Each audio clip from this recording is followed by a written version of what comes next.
Welcome, ladies and gentlemen, to another BTNeanderthal video. Today we're going to be covering the Diablo 4 August quarterly update of 2022. So, basically, for a quick overview of what is actually said in this article, it's actually a longer one, but I just read through it, kind of took notes so you guys don't have to, read the whole thing. Basically, it's just talking about they're releasing seasons. Seasons are confirmed. For Diablo 4, and they're going to have up to 4 seasons per year, but not right at launch. So seasons will not be at launch, but they'll be up to 4 per year. Regular expansions that continue the story is also something that they mentioned, as well as the shop. They talked a lot about the shop as well, and really the amount of times that they stated inside this article, again, there'll be a link in the description if you want to read it for yourself, but the amount of times they stated that you cannot purchase in-game power is crazy. Like, no joke, it was every other paragraph throughout the entire article. You cannot purchase in-game power. They have definitely heard your voices for Diablo Immortal and what happened with that mess. So it's very good news to have that they stated that so many times. There's a crazy amount of times they stated that. As far as some other things that I wrote down here, I have a list. They talked about seasons will include new features, new quest lines, new enemies, which is something that's kind of cool, legendary items, and more. Seasons. So there'll be seasons, and then there'll also be non-seasonal characters, just kind of like in Diablo 3 with the Eternal Realm, or like Diablo 2 with the non-ladder type of thing. Paragon is also capped, so and they use like Paragon boards and stuff like that here, which is kind of cool. Where you can kind of just like use these things to affect how your Paragon board goes with like various bonuses and things like that. So as you level up, I believe you get more Paragon points, and you can kind of choose in the end game which you're gonna go look for. So, or what you're trying to build towards to customize your build. And apparently this is gonna be changed up, I think, on every season. They also mentioned that every season they want to change up the meta. You also have to like I said, it's seasonal, so you have to make a fresh character every single time a season starts. You will not be able to pay for power in Diablo 4. I want to find that sentence again. Power in Diablo 4. Okay, so I just showing this to you guys real quick. The season design requires that all sources of character power come from playing the game. So you will not be able to pay for power in Diablo 4. Period. That right there is very good information. You have, and again, they stated similar things to this a ton of times, and that's from Joe Shelley, or Shelley, not sure how to pronounce it, Joe S. And then also, with each season, the seasons are going to have a massive support team, bigger than Diablo 3, bigger than Diablo 2, where they're also going to be adding like lore, like a campaign story each season or something like that, to explore more of Sanctuary and the lore behind it. As I said before, new metas every season. They want to really change things up. And then while improving the game, they will listen to the feedback from the community for years to come.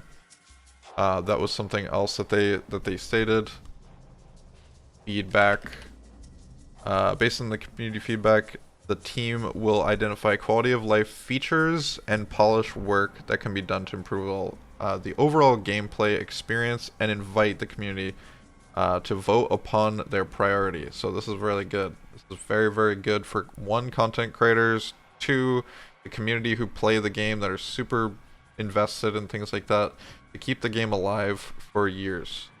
There's also live limited events with unique rewards and new adventures.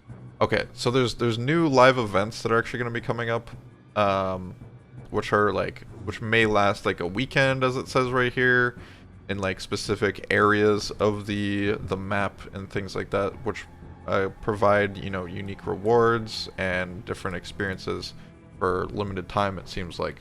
So little events that happen here and there to keep you interested in maybe trying this and trying that. Season journey sounds difficult to complete. There's like there's definitely a challenge to it. At the end they talked about we're regularly adding pinnacle level difficulty changes for players to complete, proving their worth and earning unique cosmetic rewards. So yeah, it definitely looks like there will be, you know, there'll be tons of different rewards throughout the journey, but in order to complete it, it might be a difficult challenge or task. Season pass, you can purchase all tiers. So there's also the season pass, and this is the game. As we've discussed previously, Diablo 4 will be a full price game with a cosmetic shop and season pass. And the amount of times, like I said, throughout this article that they said it's not going to be in-game power, like I said, is very promising. So none of which will provide any pay for power options. Yeah, it's littered through the entire thing. So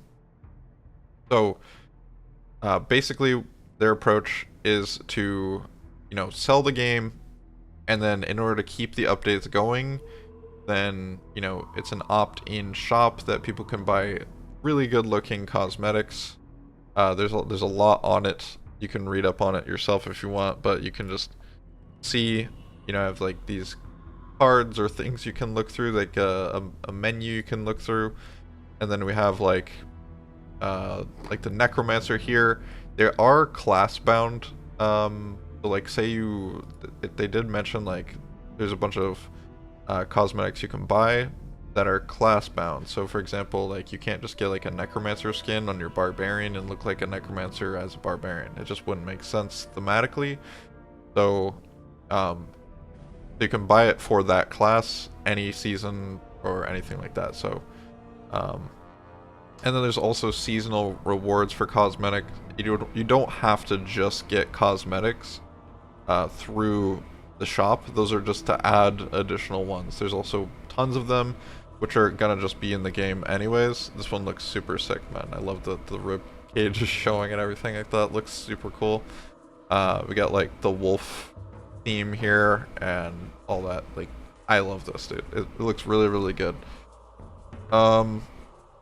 So as I mentioned before, you will be able to, for a season pass, all tiers will be able to be purchased. And there's also on this thing, I need to explain this. On this, like, we'll just use this image, I don't know.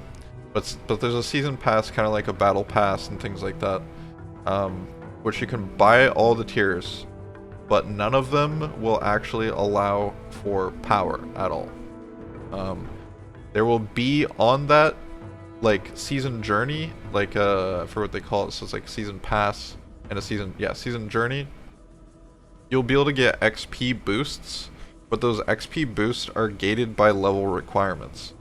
So no matter what you do, if you buy it, you still have to be leveled in game. The purchasing purpose is just for the purpose of buying more cosmetics and getting cosmetic currency or premium currency, or whatever the term that they used. You can preview everything as well. So like whenever you want to buy something, you can preview the whole thing before you even buy it. You can see like all the details of what it looks like and things like that before you even buy it. So that's good. But yeah, that's pretty much the whole thing. It's mostly cosmetic stuff, the shop things. They wanted to explain that, showing that Diablo 4 is not going to be a pay-to-win game, and then also showing that they want to be doing this for a long time, and that seasons are going to have a lot of support. So hopefully you found this video very informative. If you did, definitely leave a like so that other people can see it as well. Let me know the favorite thing about this whole update. Thank you all for watching. Much love. You are all beasts.